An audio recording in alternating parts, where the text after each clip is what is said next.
Okay, so it says we are live. Let's give a couple of minutes. I had my phone and I don't know where I left it, but it's okay. So glad that me and you are now in the same time frame. Yeah, Because before it it was was just, confusing. Even earlier today, I was gonna send you a text. Hey, what time is it? Where you are right now? And I'm like, North Carolina's literally, going down. A couple of states down.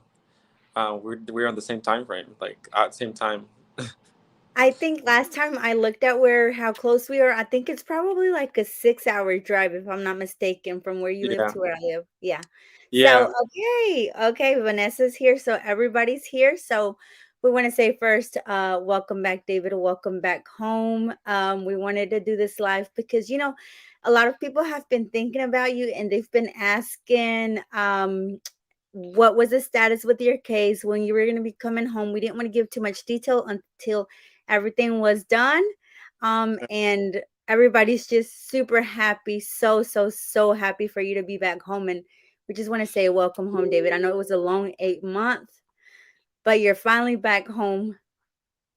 yeah. I mean, that this ride was like life changing for me because like you're just hoping that somebody is gonna like say, hey, you're gonna be allowed back, and it happened so quick at the end that it's just, I was like, I'm still kind of like in shock. I mean, until like right now, I was like crying all day yesterday with my grandma, with everyone who reached out to me. And this was like a roller coaster of like emotions and different things and psychological things that can happen to a human being. I went through like all of them.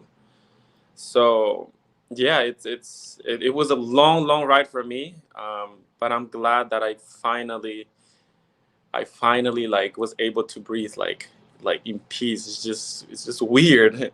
It's been like almost 32 hours, after I arrived, and everything right now feels a little bit weird. Like my house, me driving, I didn't have a car over there for so long. Like I was literally like paying people, or like some neighbors, they were like, hey, if you need to go buy food, like we're gonna take you.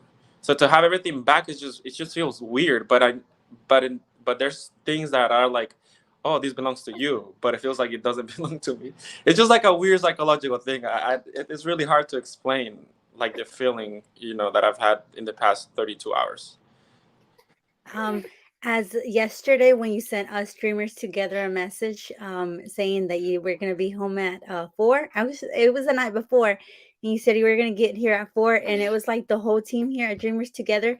We were just like, we're gonna be up at 5:30. Just wanted to see pictures of whenever you get back home. Yeah, and that was true. I think there were so many people texting me. Like I had friends, I have family like awake, because I wasn't sure how this process was going to be for, when I entered the US. I mean, I was nervous. I mean, I was shaking like during the whole thing, because I was like, I don't know what they're going to ask me.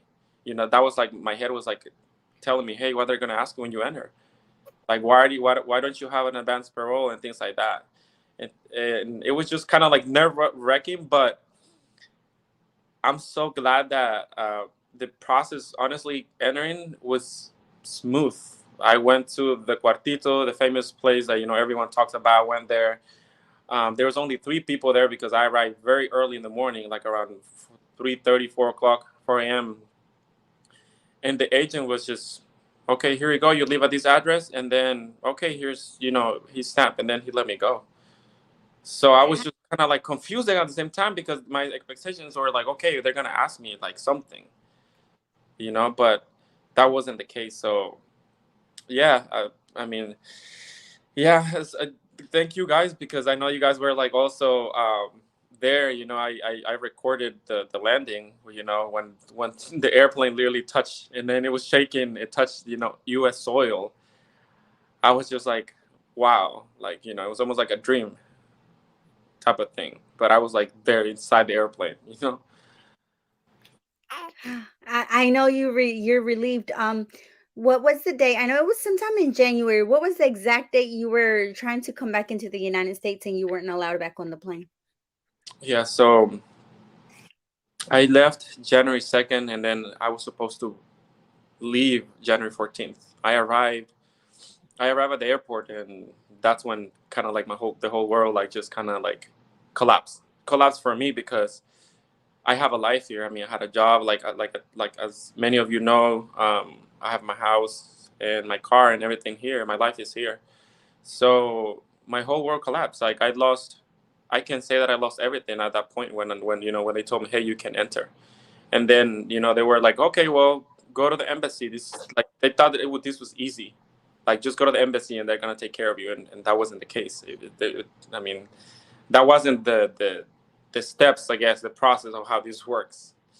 And then you know even I've said this before, even the lawyer that I hired there, he was like, he shut down the door in front of my face saying like, hey, fortunately we can help you. I mean, the chances of you coming back are like, like almost nothing. So at that point, like, that's not what I wanted to hear. Like, at that moment, that's not what I wanted to hear. So, but that's what I was told. So I was like, I was desperate and I needed to find something. That's when I started, reaching out, looking for help on Facebook, and like everywhere. And as many of you know, I've said this before. That's how I found you guys too. So. And we were very happy that you were able to find us, and we were very happy that Dreamers Together, and we were able to give you that little hope that you needed to start the process to try to come back and to not give up. At some point throughout the whole 8 months or more than 8 months that you were there, at some point were you ever like, I'm not going back home, like this is it, this is like the reality and I just have to accept it? I know we would talk and we'd be like, animo David, no te desesperes, you've got this, like don't give up. But at some point where you just like, I just quit. Yeah, and honestly, this is for people who are going through, maybe not a similar case, but going through some type of like process of immigration. Like these things, like you get depressed. Like I went through like a very dangerous stage of depression, because my mind was telling me, because I wasn't receiving any type of notice. Like, hey, we're working on the case. Hey, it's gonna take some time, or anything. It was just mainly praying to God, and saying, hey, this is gonna work out somehow. Like there's a light of hope at the end of the tunnel of this whole process. So I kept telling me this every single day. I kept praying every single day, because like I said, it was just mainly like the organization. You guys were telling me, giving me hopes, during the whole journey, and then it was just me. But then what I wanted to hear was like immigration, tell me something, send me something, and that wasn't coming. It wasn't coming, and the days and the weeks and the months were just going by. Like every day was just like hoping, and it was just like a roller coaster of emotions, because certain days I was just like, okay, I lost it all, like I have to accept it. But when that happened, I would just like try to hide. Like I remember, like I would go to one of the rooms in the house, and I just didn't want to eat. I didn't want to eat. I mean, I haven't said this, but I lost a lot of weight. I lost like 20 pounds worth of like, so I lost some weight, and it was just because of this whole situation. Um, so It's totally. I know we would talk and we would notice that some days you were high, some days you were low, but we were like, it's normal, let's keep cheering him on. We're hoping there's gonna be, like you said, some type of notice from immigration, but they're very skeptical in the way they do things. Like they'll yeah, send you notices, they won't send you notices. Sometimes an agent knows what's going on, sometimes they don't know what's going on. So it's like you really never know, until it's done. So yeah, whenever you got the approval notice, you got it do you remember when it was you got the approval notice and then we had to wait for them to send you to the fingerprints? yeah. That was another thing that almost, because this whole process was like, it was like, as many of you were obviously are going through some type of process, like applying for advance parole and things like that. Like immigrations, they, to me, it felt like they don't care. Like they play with your emotions, because I chatted with Emma, and you guys know that I chatted with Emma, and they were like, "Yes, it's approved." Some people were telling me, "No, it's not approved." Like you kept getting yeses and no, and I was like, "What in the world?" So that was like Yeah. crushing me inside. I was crushing me because I was like, they're just literally playing. They don't really know what's going on at one point. But I remember it was um, August 1st. That's August 1st or the 2nd of August. That's when I got the notification on my phone on for those who have the app where you can track down kind of what's going on with your case. And it was there, it was official. Finally, that's when I was like, okay, now it's official, it's there. Like I can see the notice. I logged in and I was like, wow. Again, I couldn't believe it. I was like, oh my god, like it's approved. Like they finally like review, all of the bunch of documents that I sent my entire life, basically on paper. And I was like, somebody finally looked at it, and whoever the review, whoever reviewed the document, they saw my entire life in paper. And they allowed me to, they approved the case, and then I had to wait for the next step, which was going to the U.S. embassy in El Salvador to try to figure it out what was the next step, because I didn't know, and there was really no one. I mean, these cases are like very unique. Like nobody really tells you, hey, you got to do this and that, because nobody really, nobody gets stuck like me, overseas. So yeah. What did you feel whenever you got the passport stamped and you were just booking your flight? At that time, I was still kind of like, to me, it felt like I was still like, yeah, it's real. I'm coming back, but it wasn't hitting me yet. Like, oh my god, like, like you're coming back, like it's done. Like I knew, okay, but because I knew, I was like, I still need to do other things, like go get the fingerprints. I needed to see what it was too. Like I wasn't sure if it's gonna be like a paper, kind of like Advance Parole, like a separate paper, like what was gonna be, like how was I gonna enter, basically, like what was the process like. I had no clue, I had no idea. But then when everything kind of like, like, okay, they do this and that, and I was like, okay, now like I'm ready. I needed to see something, some type of paper. I had the approval, but the approval said, look, you have to go to the embassy. There's still a couple steps. They still have to like interview you. They still have to verify who you are. So it wasn't done yet. I was like, it needs to be 100% like done, so I can kind of like be like, oh wow, it's I can officially come back to my life. Yeah. Whenever you landed, I know we were talking and you got home and it was just, I can imagine you feeling overwhelmed, like all these types of emotions, relief, surprise, like is this real? Is this a dream type of Yeah, thing? yeah. How you described it, that's how I was feeling. And also, kind of, I had like my grandmother too, which she was calling me. She was crying because she was kind of like, I know you guys were telling me she's gonna. At that time, I wasn't really thinking because I was just so focused. I was like, okay, I have to make sure I do the whole process. That I go to the embassy and do what I need to do, right? But then, in the last 32 hours, I've been communicating with my grandma. We've both been crying, and like I said, it's been hard to just kind of like, I got everything back so quick. So I'm kind of like, okay, this is, I have my car now, I have my house, I have a place to stay. Um, I call my job, and then I'm kind of working out my schedule so to be able to come back to work. So in the past last week, I would say, because on Monday of last week, that's when I got the call from an agent to go to the embassy for the fingerprints, and it happened so quick because I'm already here. So it's been like a lot of adjusting, like quickly, because I have to, like, I feel like here where I live, everything's a little bit fast paced. And since I was like home just doing nothing, now it feels like, oh my God, I have to do this, I have to do that, So What did your grandma say whenever you told her, grandma, I'm going back home?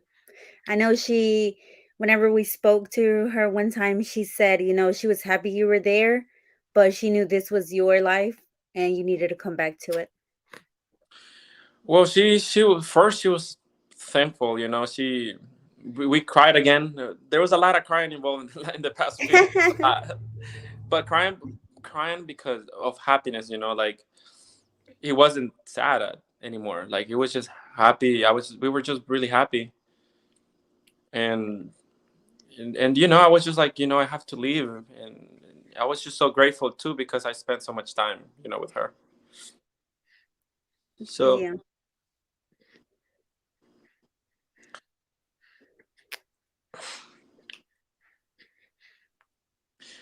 yeah, it was very emotional. We were all thinking about you, David. Really, we were all thinking about you. We were a lot of us. We know you believe in God, and a lot of us were praying for you to come back home, and to just be able to see you here, a few hours away from us. That makes us really, really, really happy. And we are very glad that we were part of your journey. We were able to help you, um, give you some support.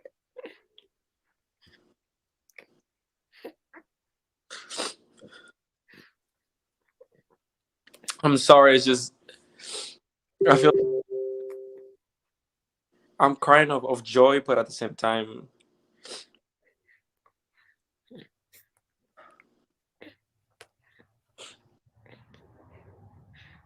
it's just weird because I kind of like, I've been here, 32 hours, and I know I belong here, and I'm very happy. But it's like because I spent so much, almost, close to 9 months, overseas over there. It's just like I miss them, So it's gonna take some, a couple of days. I tell her, it's gonna take a couple of days for us to adjust, for I to adjust. Once I start working, everything's kind of, because I'm gonna keep my mind busy, doing other things. We're gonna adjust, her and I. But this is kind of like, I know it's part of the process. Like, I can't even believe that I went through the whole journey, like hoping, and then finally, I made it through. So this kind of made me mentally, a little bit strong as well. But Right. Yeah. Definitely. It's gonna take some time to adjust. You're gonna have to we're gonna have to work with some of, I mean, it was very emotional. It was very psicológicamente it's hard. yeah, It's a very long, tough journey. You go, it has its ups and its downs. So definitely, all your emotions are valid. You're gonna feel like that for a good while until you get adjusted. And honestly, this is gonna be part of your life now, and it's gonna be something that you're just gonna live with and adjust and learn from all of that experience that you spent with grandma in El Salvador. yeah, for sure. That's what I said. I always, I was telling a friend, because I went out with a friend yesterday, to eat dinner, and I was like, El Salvador left like a scar, like on me. It's like it's there. I would never forget this. This whole process, the whole situation. So yeah, it's a lesson, a life lesson, and I'm glad that I was able to make it back, because it wasn't guaranteed. It wasn't guaranteed. It was just more like, let's see what happens. Let's try it. Let's fight. Let's call. Let's you know do interviews. Let's put pressure, and look, this is what happens when I feel like we get together, and we try to accomplish something. Yes, definitely. We did a couple of things, which we called the representatives one day. We closed down the group. No, we didn't close it down. It's been a while, but we did ask everybody to call the representatives, asking them to support you for you to be able to come home. So everybody that did help, that was able to make a call that day for David, we say thank you from the bottom of our hearts. I know David is very, very, very appreciative and very grateful for everybody that took their time that day to call. It really made a difference. We don't want to overwhelm you today. We just wanted to say welcome back. Everybody, like I had said, had was asking about you, and we wanted to let everybody know that their efforts was worth it. You're back home. We're gonna still be keeping in touch with you. Following your journey, see what's next, what's there to do. we really won't go much into details for right now until we have a couple more things cleared. But David, we are very, very, very, very happy that you're back home, back to not normal life because it's going to be different. You know, you get a whole new perspective of what life was in El Salvador and a lot of things that you didn't live with. Like you say, it was slow paced here, it's fast paced, but all that you're going to take into account now, and you're going Yeah. to, um, your life has changed completely. Yeah, for sure. I mean, it's a life lesson that you learned all these different things, and hopefully like I'm forever gonna say this, you know, especially to the organization that mainly focuses on like advanced parole helping. Please make sure you look at the dates. You know, we don't want. I know hopefully my story can help other people, and I don't want any and no one to go through what I went through, because this situation, I look at it either make you or break you type of thing. Like it's just very very hard, and it's not guaranteed. So please make sure you look at the dates before you try. Definitely. Definitely. It could happen to anyone. But I hope that your story, like you say, reaches out to more people. Make sure you know to read the dates. Just because, like you said, just because you were able to come back is not a guaranteed. It's not, yeah, So don't overstay it. Don't risk it. Don't say, "Well, I'm going to be able to come back," because that's definitely not the case. Thankfully, David was able to come back. We still have some things we have to work out, but please return before your advance parole expires. yeah. David, well, we're gonna let you go, David. I'm gonna end the live. Just stay a few more minutes, okay, with me. Okay. Okay. Thank you, everybody.